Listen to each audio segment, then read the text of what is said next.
Hi, I'm Vibrine Samuels and welcome back to another episode of Soul Stirring Astrology, where I give you my textured take on the world of astrology. On June the 20th, there is another full moon in Sagittarius. Now, the previous full moon in May, that was on May the 21st, was also a full moon in Sagittarius, and that was 1 degree of Sagittarius.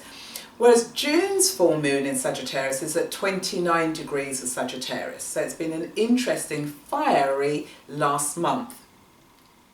Now, when we're dealing with this full moon in Sagittarius, Sagittarius comes after Scorpio, where you've had to face your own sense of death, a psychological death in some way, and it's followed by Saturn, i.e. Capricorn's house, where in Saturn and Capricorn they're dealing with limitations and structures and where you've got to grow up and be responsible. And so by the time the full moon moves into Sagittarius, there's a sense of playfulness and lightness and being able to be free and roam and to explore. And what you're seeking here, basically you're on a quest for truth, a quest for meaning, and a quest for profundity in your life in some way, shape or form that you may have experienced over this last month. Now, Jupiter rules this full moon in Sagittarius, and the full moon is opposing the Sun in Gemini, but also Sagittarius forms a square to Virgo. And both Gemini and Virgo are ruled by Mercury, which means that there's a sense of the small detail that's coming to the surface. So both of these signs are really interested in gathering information and then analysing them, which means that they focus on collecting data, but not really on expressing that data through creativity. Now, where you have this full moon in Sagittarius, there's this sense of being adventurous, being the visionary, wanting to be inspirational to everything and everyone that you touch. And so the full moon in Sagittarius is performing that role. But as much as it wants and desires to be inspirational, it could actually learn some lessons from those mercurial signs. So with the Sun opposing the full moon in Sagittarius, you can actually use the kind of focus and the small details of gathering facts, gathering information that will enable you to paint this big picture and bring it into reality. And so the lesson that can be learned is actually using this sense of sequential and logical thinking that can help turn this grand vision into concrete reality. The full moon here is also being supported by earth signs, i.e. that Jupiter currently is in Virgo and Pluto is in Capricorn. So both of these signs are supporting this grand vision, and because they're earth signs, it's a way for you to really demonstrate practical wisdom. And so with this full moon in Sagittarius, you're on this quest, you're on this search for meaning, but it needs to be practical. Alongside this full moon in Sagittarius, we do also have this concept of Sagittarius being very direct and very blunt, and I spoke about this at length in my previous full moon in Sagittarius episode, which was on May the 21st.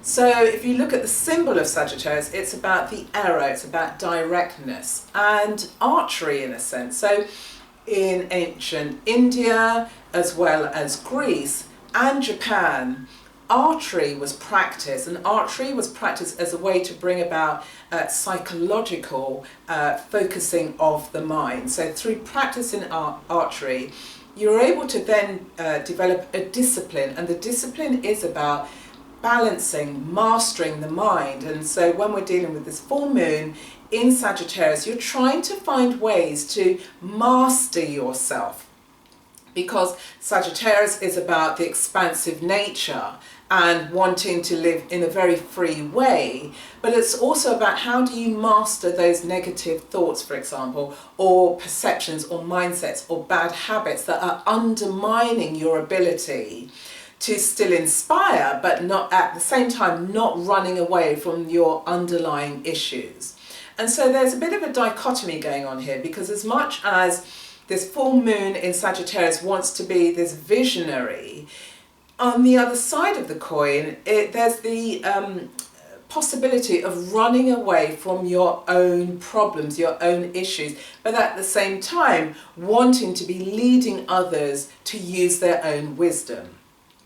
So what you may experience in your everyday life is that you could be meeting situations or obstacles or people that are showing where your potential wounds are that need to be dealt with, so that once you've grown through your own sense of wisdom, you can then comfortably share that with other people. So for example, let's take your world of work, and let's say for example you are always coming into conflict with people at work, or your boss or your manager you experience them as being an angry person.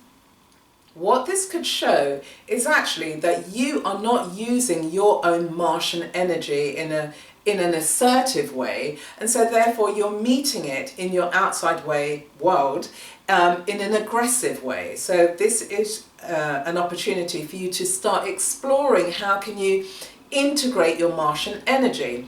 Or let's say for example that you're in a relationship and you're unhappy and you're miserable and you're always criticizing and you're always complaining.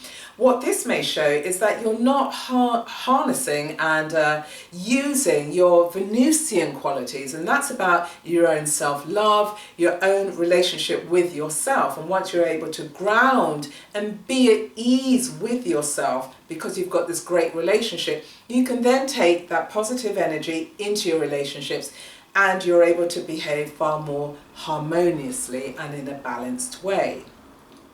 So here again, this is where you can pull on the Jupiter in Virgo, because it's about purification. So using the earth energy of where Jupiter is currently in Virgo to purify aspects of yourself so that you're bringing yourself into more harmony. Now, Jupiter is exalted in the sign of Cancer. And so the great archetype there is of the Great Mother. So what you can do actually is pull on where Jupiter is exalted by pulling on Cancerian traits that help you reach your sense of wisdom and compassion.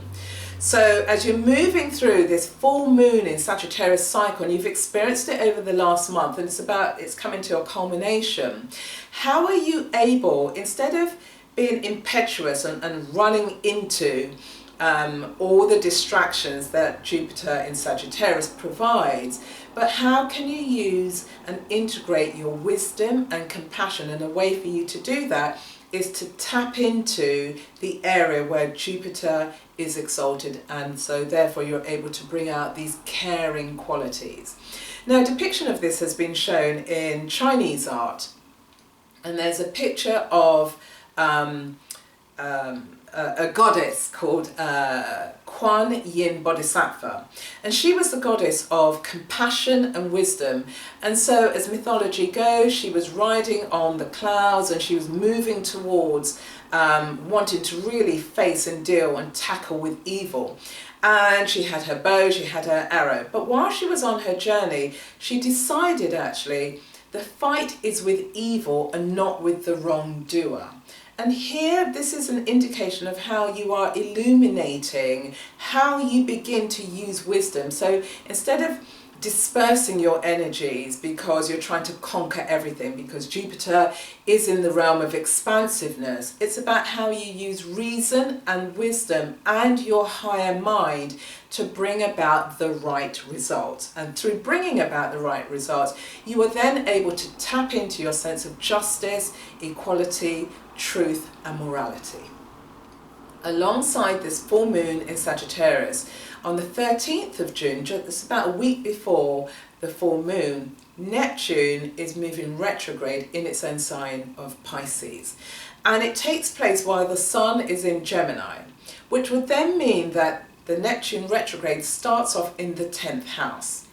Now, when we're dealing with Neptune retrograde, I want you to think about the symbols. So you have the crescent of the soul meeting the cross of matter. Now, when it's retrograde, that means that the symbol becomes inverted, so that you have the cross of matter pointing upwards.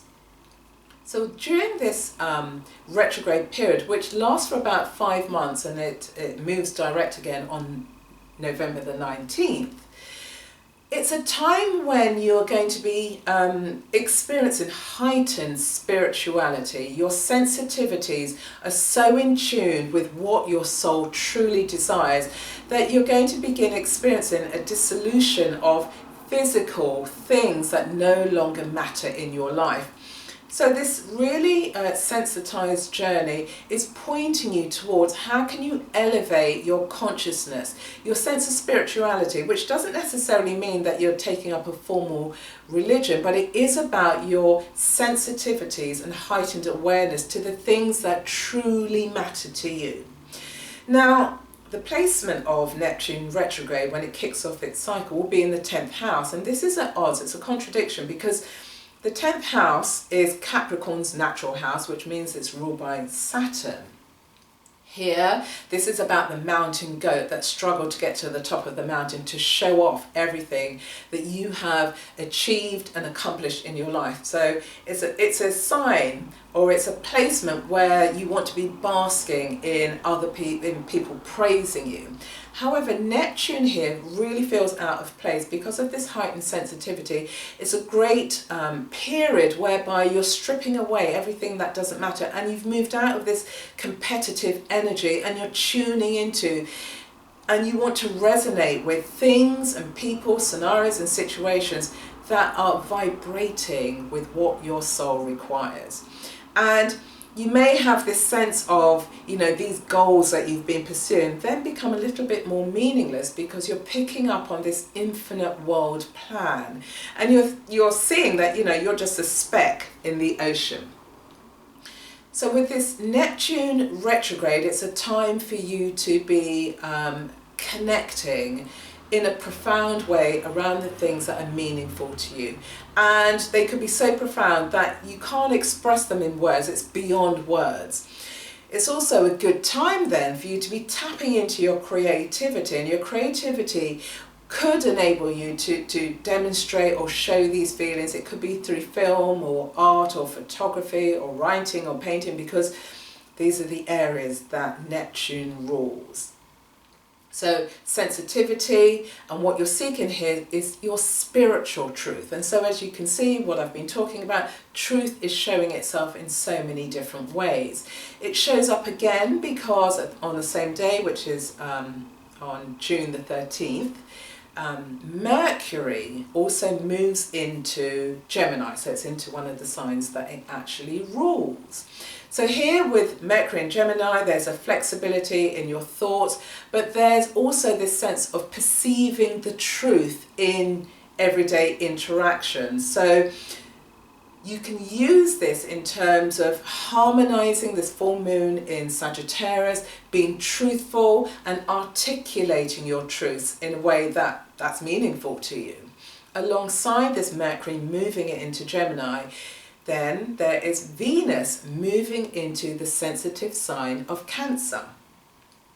Venus here, or Venus anywhere, is about what is it that you truly value. So moving into Cancer, there's a sense that you're really acknowledging the sense of love in relationships. And what appeals to you is this sense of feeling secure, that's emotionally and structurally within your world. You want to be in a relationship where you feel as if you're being taken care of, and you're in a place now where you can express that. That's something that you need. And so with this Neptune moving retrograde, you might begin to start tapping into those feelings. And then when Venus moves into Cancer, you're owning your sense of truth. You recognize that it's a vulnerability of yours, but actually it's something that you truly value. Also within this full moon cycle, there is the summer solstice, which takes place the day after the full moon on June the 21st. And here, this is where the celebration of light over darkness. It's about how we have grown more consciously within our lives and wanting that to be spread and percolated right across the planet. So with this full moon in Sagittarius, it's at 29 degrees of Sagittarius, that takes place on June the 20th. You've had a month in terms of exploring your darkness, and then how you're using your wisdom now that you're in this sign of Sagittarius that wants to be triumphant, that wants to be expansive, that wants to be motivational and inspirational. But in order to do that authentically, you've got to be dealing with what lies underneath. And it's about really tapping into those areas whereby you're not truly honouring your needs and you're far more interested in inspiring others. And the harmony here is internalize, deal with what you need to deal with, and then you're able to move forward in a really magnanimous way. So that's it for this episode. Feel free to like or share, subscribe this episode to my channel, and share the episode with people in your network. And the quote of the day comes from Zaid Abdul Noor, and what he said is, life is like photography. You need to develop the negatives. So what negatives have you been dealing with? That's the question of the day. How have you dealt with the negatives in your life? Put your answers and comments in the comment box below. I always love to connect with you. Yeah, that's it for this episode. So over the next 2 weeks, keep exploring. How are you being truthful with this with this full moon energy in Sagittarius? Until then, have a fantastic time, and I will see you again on the next episode.